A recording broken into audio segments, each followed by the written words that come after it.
오늘은 누가복음 9장 28절부터 36절까지 말씀입니다. 제목은 너희는 그의 말을 들으라.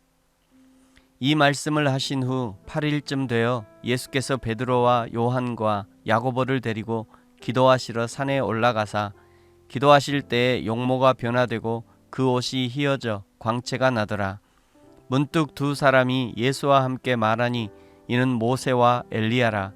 영광 중에 나타나서 장차 예수께서 예루살렘에서 별세하실 것을 말할세 베드로와 및 함께 있는 자들이 깊이 졸다가 온전히 깨어나 예수의 영광과 및 함께 선 두 사람을 보더니 두 사람이 떠날 때에 베드로가 예수께 여짜오되 주여 우리가 여기 있는 것이 좋사오니 우리가 초막 셋을 짓되 하나는 주를 위하여 하나는 모세를 위하여 하나는 엘리야를 위하여 하사이다 하되 자기가 하는 말을 자기도 알지 못하더라. 이 말 할 즈음에 구름이 와서 그들을 덮는지라. 구름 속으로 들어갈 때에 그들이 무서워하더니 구름 속에서 소리가 나서 이르되 이는 나의 아들 곧 택함을 받은 자니 너희는 그의 말을 들으라 하고 소리가 그침에 오직 예수만 보이더라. 제자들이 잠잠하여 그 본 것을 무엇이든지 그때에는 아무에게도 이르지 아니하니라. 아멘. 28절 첫머리에 이 말씀을 하신 후라는 것은 27절에 예수님이 여기 있는 사람 중에 죽기 전에 하나님의 나라를 볼 자들도 있을 것이라고 말을 한 후입니다. 그 말씀을 하시고 8일 후에 기도하러 산에 올라가셨습니다. 특별히 베드로, 야고보, 요한을 데리고 가셨고 29절에 기도하실 때 용모가 변화되고 그 옷이 휘어져 광채가 났습니다. 이것은 이미 8일 전, 즉 27절에 말씀하신 대로 하나님의 나라를 미리 보여준 사건이라 할 수 있습니다. 하나님 나라에 있을 일을 베드로, 야고보, 요한에게 보여준 것이죠. 하나님 나라에 가면 저와 여러분은 영광스러운 육체로 변화될 것입니다. 세상에서 볼 수 없는 거룩한 옷과 우리의 육체 역시 생로병사가 없는 영원하고 완전한 육체로 변화되는 것입니다. 왜 이 변화산의 사건을 베드로, 야고보, 요한에게 보여주셨는가? 이제 잠시 후면 예수님이 잡혀서 고난을 받으시고 십자가에 달려 돌아가시게 될 것입니다. 예수님 이후 제자들 역시 대부분이 잡혀 참수를 당하거나 모진 고난을 받고 죽게 될 것입니다. 그 모든 고난을 견디고 이겨낼 수 있는 유일한 방법이 바로 십자가 고난 너머에 있는 하나님 나라의 영광을 보는 것입니다. 하나님 나라의 영광을 경험하면 어떤 고난이 온다 할지라도 이겨낼 수 있는 것이죠. 그것을 위해 베드로, 야고보, 요한에게 예수님께서 특별한 경험을 허락하시는 것입니다. 그러나 사단 마귀는 고난 없는 영광, 십자가 없는 부활로 우리를 유혹합니다. 그것은 변질된 복음입니다. 단호하게 잘라내야 합니다. 사랑하는 성도 여러분, 저와 여러분의 복음은 어떤 복음입니까? 복음의 영광을 위해 십자가를 담대하게 지고 계십니까?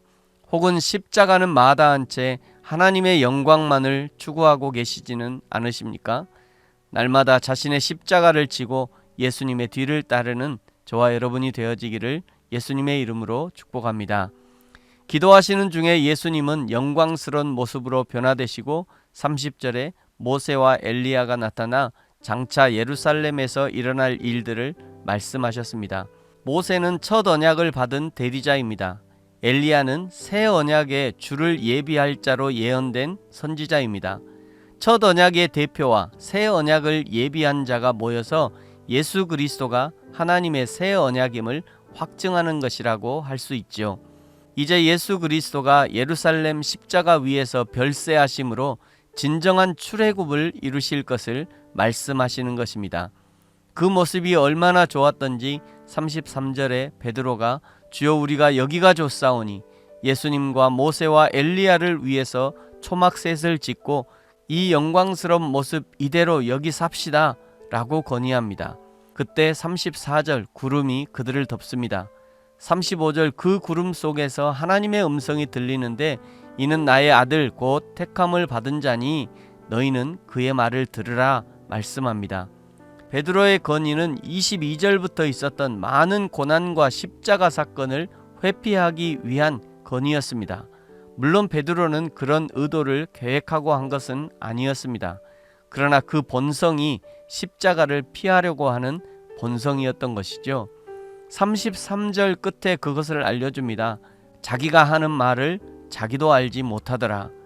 그러나 여호와 하나님은 베드로의 속 사람을 알기 때문에 성자 예수님의 말을 들으라고 권면한 것입니다. 내 감정보다 하나님의 말씀이 우선해야 합니다.